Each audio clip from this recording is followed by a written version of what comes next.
അബ്ദുൽ അസീസ് റളിയല്ലാഹു തആല അൻഹുവിന് മനസ്സിലായി തന്റെ മരണമെടുത്തെന്ന്. താൻ മരിക്കാൻ പോകുകയാണെന്ന് മനസ്സിലായപ്പോ, മരണത്തിന്റെ അടയാളങ്ങൾ കണ്ടപ്പോ ഉമർ ഇബ്നു അബ്ദുൽ അസീസ് റളിയല്ലാഹു തആല അൻഹു കുളിച്ച് തയ്യാറാവുകയാണ്. മരണത്തിന് വേണ്ടി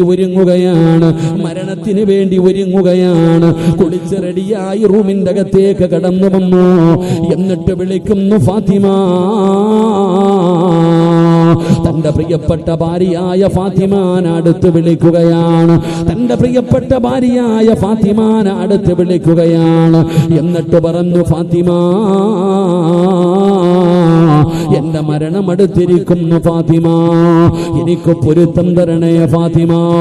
ലോകത്ത് നിന്ന് വിട പറയുന്നതിന് മുമ്പ് ഭാര്യയോട് പൊരുത്തം ചോദിക്കുകയാണ്. അവിടെ നിന്ന് യാത്ര പറയുകയാണ്. രണ്ടുപേരും പരസ്പരം അങ്ങോട്ടും ഇങ്ങോട്ടും സംസാരിക്കുകയാണ്. പടച്ചവനെ, ഭാര്യ കരയുകയാണ്. കുറച്ചു കഴിഞ്ഞപ്പോ ഉമർ ഇബ്നു അബ്ദുൽ അസീസ് ചോദിക്കുന്നു, ഫാത്തിമ,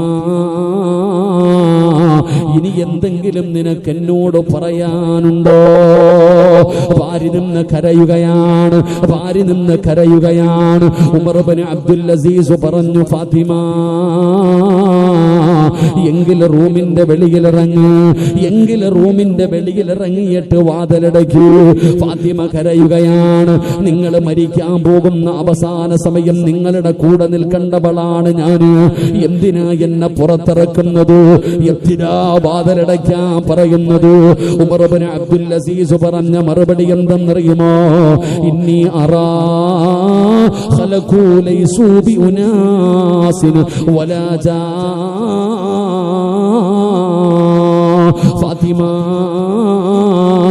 മനുഷ്യനും ജിന്നുകളുമല്ലാത്ത ഒരു വിഭാഗം വരുന്നു ഫാത്തിമ.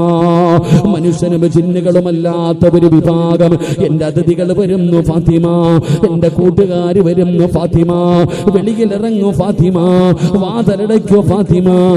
തന്റെ പ്രിയപ്പെട്ടവളെ മരിക്കുന്ന സമയത്ത് റൂമിന്റെ പുറത്തിറക്കുകയാണ്. മനസ്സോടെ ഫാത്തിമ വെളിയിലിറങ്ങി വാതിലടച്ചു. സമാധാനമില്ല. ഭർത്താവ് സക്കറാത്തിന്റെ അവസ്ഥയിൽ റൂമിനകത്ത് കിടക്കുകയാണ്. ഫാത്തിമ എന്ന് പറയുന്ന ഭാര്യ വീടിന്റെ പുറത്തു നിന്ന് കരയുകയാണ്. ആരാ അല്ലാഹ്, തന്റെ ഭർത്താവിനെ കാണാൻ വരുന്നതാരാ റബ്ബേ? ഫാത്തിമ എന്ന് പറയുന്ന പ്രിയപ്പെട്ട ഭാര്യ അതാ അടച്ചിട്ടിരിക്കുന്ന വാതിലിന്റെ പഴുതിലൂടെ അവിടെ നിന്ന് ഒളിഞ്ഞു നോക്കുകയാണ്. തന്റെ ഭർത്താവിന്റെ റൂമിനകത്ത് കടന്നു വന്നതാരാണെന്നറിയാറ്. അവിടെ നിന്ന് ഒളിഞ്ഞു നോക്കുമ്പോ